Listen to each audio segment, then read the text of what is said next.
एक राजा था जिसका नाम रामधन था। उनके जीवन में सभी सुख थे, राज्य का कामकाज भी ऐशो आराम से चल रहा था। राजा के नैतिक गुणों के कारण प्रजा भी बहुत प्रसन्न थी और जिस राज्य में प्रजा खुश रहती है वहाँ की आर्थिक व्यवस्था भी दुरुस्त होती है। इस प्रकार हर क्षेत्र में राज्य का प्रवाह अच्छा था।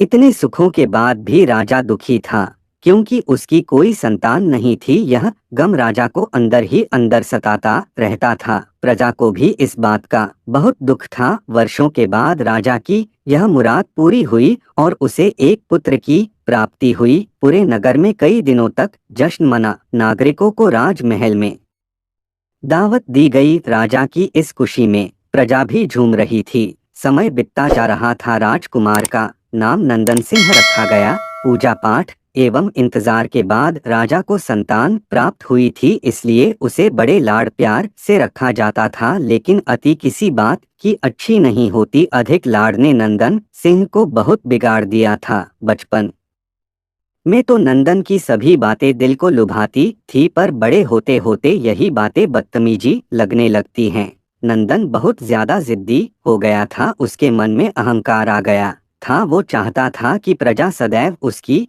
जय जयकार करे, उसकी प्रशंसा करें। उसकी बात ना सुनने पर वो कोलाहल मचा देता था। बेचारे सैनिकों को तो वो पैर की जुती ही समझता था। आए दिन उसका प्रकोप प्रजा पर उतरने लगा था। वो खुद को भगवान के समान पूजता देखना चाहता था। आयु तो बहुत कम थी लेकिन अहम कई गुना बढ़ चुका था। नंदन के इस व्यवहार से सभी बहुत दुखी थे। प्रजा आए दिन दरबार में नंदन की शिकायत लेकर आती थी, जिसके कारण राजा का सिर लज्जा से झुक जाता था। यह एक गंभीर विषय बन चुका था। एक दिन राजा ने सभी खास दरबारियों एवं मंत्रियों की सभा बुलवाई और उनसे अपने दिल की बात कही कि वे राजकुमार के इस व्यवहार से अत्यंत दुखी हैं।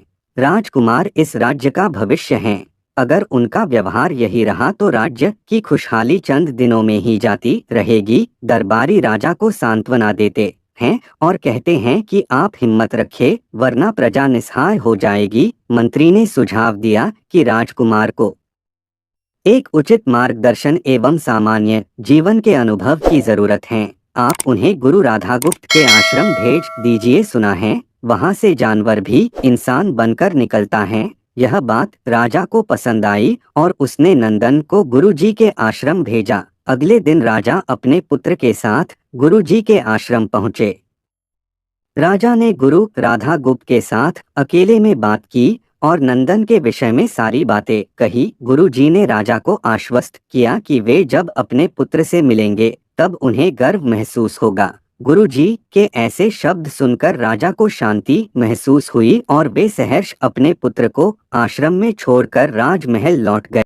अगले दिन सुबह गुरु के खास चेले द्वारा नंदन को भिक्षा मांगकर खाने को कहा गया, जिसे सुनकर नंदन ने साफ इनकार कर दिया। चेले ने उसे कह दिया कि अगर पेट भरना है तो भिक्षा मांगनी होगी और भिक्षा का समय शाम तक ही है, अन्यथा भूखा रहना पड़ेगा। नंदन ने अपनी अकड़ में चेले की बात नहीं मानी और शाम होते होते उसे भूख लगने लगी, लेकिन उसे खाने को नहीं मिला। दूसरे दिन उसने भिक्षा मांगना शुरू किया। शुरुआत में उसके बोल के कारण उसे कोई भिक्षा नहीं देता था, लेकिन गुरुकुल में सभी के साथ बैठने पर उसे आधा पेट भोजन मिल जाता था। धीरे धीरे उसे मीठे बोल का महत्व समझ आने लगा और करीब 1 महीने बाद नंदन को भर पेट भोजन मिला, जिसके बाद उसके व्यवहार में बहुत से परिवर्तन आए। इसी तरह गुरुकुल के सभी नियमों ने राजकुमार में बहुत से परिवर्तन किए, जिसे राधागुप्त जी भी समझ रहे थे।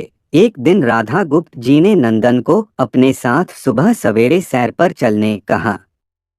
दोनों सैर पर निकल गए। रास्ते भर बहुत बातें की। गुरुजी ने नंदन से कहा कि तुम बहुत बुद्धिमान हो और तुम में बहुत अधिक ऊर्जा है, जिसका तुम्हें सही दिशा में उपयोग करना आना चाहिए। दोनों चलते चलते एक सुंदर बाग में पहुंच गए, जहां बहुत सुंदर सुंदर फूल थे जिनसे बाग महक रहा था।